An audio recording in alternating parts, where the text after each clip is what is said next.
Uma teoria da conspiração é basicamente um conjunto de narrativas que visam explicar ações executadas por um grupo de pessoas com diversos acessos políticos e midiáticos, capazes de grandes feitos de acobertar os mesmos com facilidade, tendo como objetivos mais variados, quase sempre dinheiro, mais controle e mais destaque no meio de poder, utilizando-se de ações ilegais e imorais para isso. O grande sucesso de lidar com essas teorias foi simplesmente isso, descartá-las e tratá-las como devaneios, coisas muito grandes e muito impossíveis de acontecerem, o que não impediu as pessoas de continuar propagando e investigando essas teorias, até mesmo as difundindo na cultura da sociedade. Por isso, no vídeo de hoje, veremos algumas teorias da conspiração que não são muito faladas ou que possuem algum fundo de verdade, ainda que seja meramente para alimentar o imaginário da população.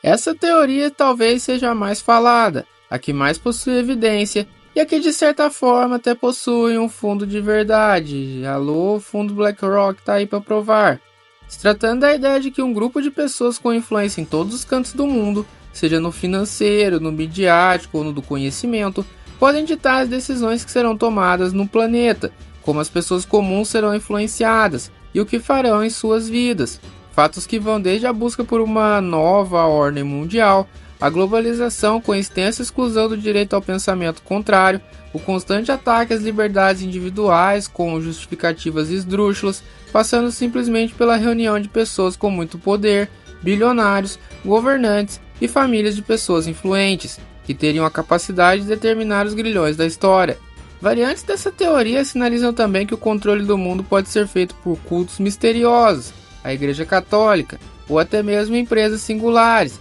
que possuem fácil acesso a informações das pessoas e ditam, pelo efeito manada e pensamento coletivo, o que todos devem pensar e como devem agir. Conforme foi dito na introdução, essas teorias são quase sempre desacreditadas, levadas como piada e tão relevantes como a própria pessoa que conta, talvez algum maluco de chapéu de alumínio.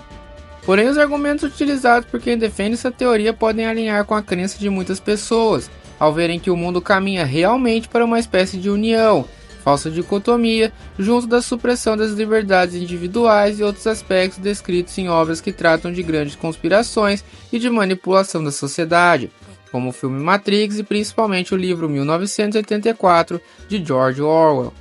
Neste livro, Orwell imagina uma realidade onde tudo é comandado pelo Estado totalitário da Oceânia, que vigia a todos, sem nada ser feito fora dos olhos do grande ditador irmão, que fabrica as verdades, decide o que é real e o que não é, proíbe qualquer pensamento diferente, algo que podemos ver nas torturas sofridas por Winston Smith, o protagonista do livro, que passa a ser corrompido pelas torturas do Ministério da Verdade. Você acredita apenas no que queremos que você acredite, nós dizemos a verdade para você. Tendo elementos como o Ministério do Amor, para amar o grande irmão, a polícia do pensamento, já que pensar contra o partido é crime, e a clássica afirmação de 2 mais 2 igual a 5, exemplos do que podemos ver em uma sociedade controlada por um grupo que estica sua influência em tudo o que pode, e o que trata de um dos maiores medos a população comum pode ter, a guerra do nós contra eles, sem soldados suficientes para lutar do nosso lado. Embora a ideia de um grupo poderoso controlar tudo parecer mais apelativa, o controle acaba por ser pequeno, seja na mensagem que você manda, na bala que você compra e paga com o aplicativo, ou na vida rotineira que você vive e nunca se questionou, por todos esses anos.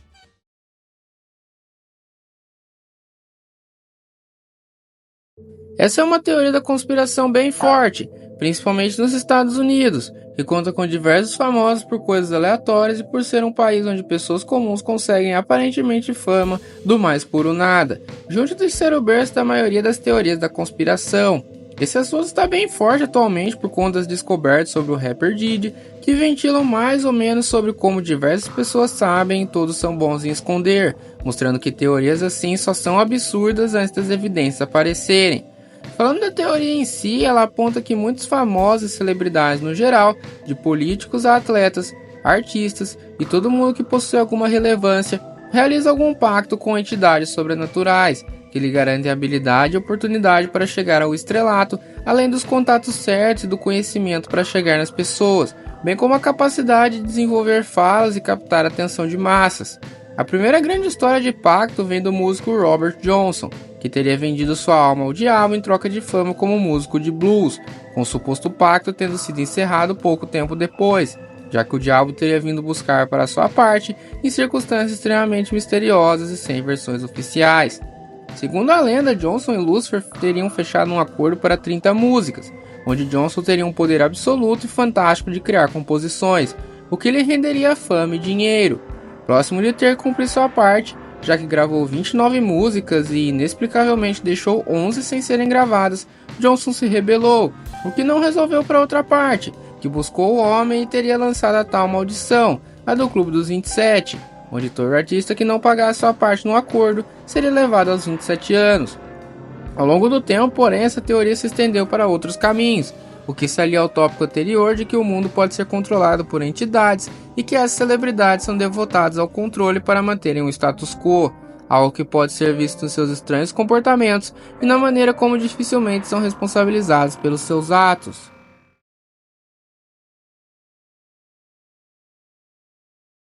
Indo para coisas mais comuns e fáceis de serem entendidas, temos a teoria de que a água que você bebe na sua casa é envenenada pouco a pouco, para garantir o controle mental, com o responsável sendo o flúor, um elemento que poderia calcificar a glândula pineal, além de impedir a comunicação com o mundo espiritual e garantir a dominação das massas sem que estas resistam, com o argumento de estar protegendo a saúde das pessoas. E, ironicamente, incrível, em teorias assim as pessoas nunca têm o direito de escolher, é sempre uma proteção imposta, que você é obrigado.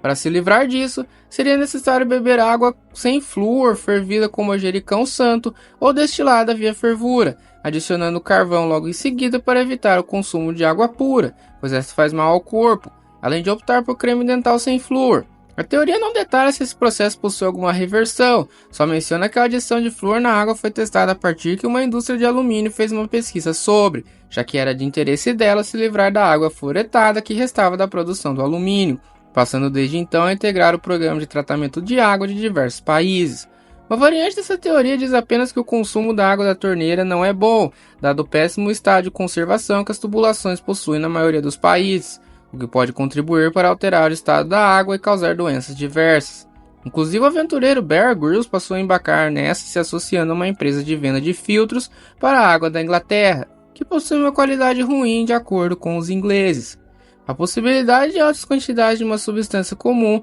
serem utilizadas para manter a população calma é célebre na cultura, remontando desde uma cena do filme onde o narrador e Durden conversam no avião, com o último mencionando como as máscaras de oxigênio são feitas para deixar as pessoas calmas e aceitarem seus destinos, pois o oxigênio em excesso seria algum tipo de droga com essa capacidade. Ainda há uma variante dessa teoria dizendo que a água potável de hoje possui grandes quantidades de estrogênio, dado o uso de anticoncepcionais por mulheres, com o hormônio não sendo removido com métodos tradicionais de tratamento de água, o que afetaria na produção de testosterona por parte dos homens, implicando uma sociedade mais fraca de valores e de poder, reorganizando assim algumas estruturas da sociedade, alternando a dominância entre alguns poucos.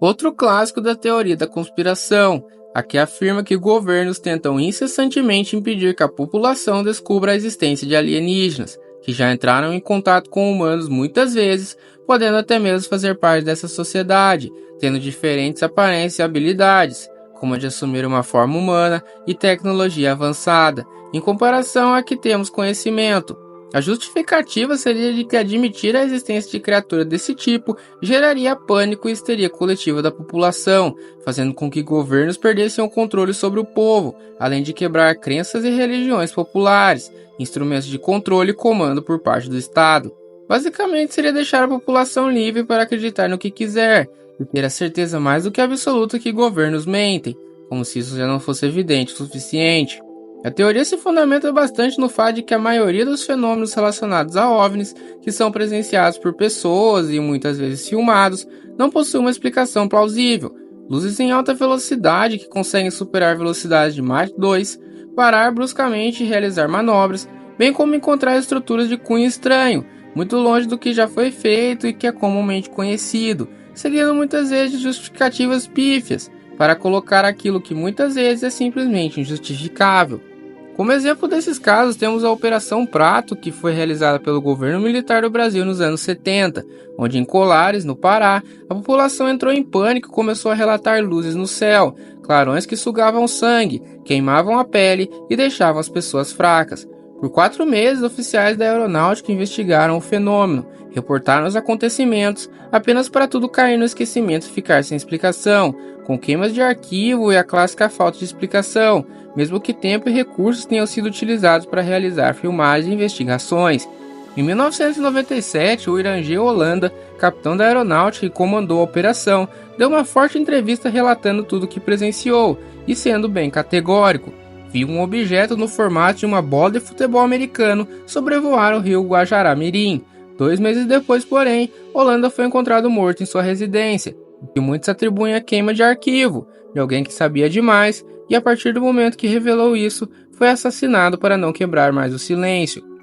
De forma similar, temos o caso Roswell, que aconteceu nos Estados Unidos em 1947, onde um fazendeiro relatou a queda de um OVNI em sua propriedade, fato que, segundo o mesmo modus operandi de outros roteiros, foi confirmado pelas autoridades e depois tiveram que mudar tudo, claro, com sempre argumentos bem frágeis, deixando claro que o governo fica sem saída e mesmo que não tenha evidências concretas sobre esse acontecimento, as teorias ficam cada vez mais fortes.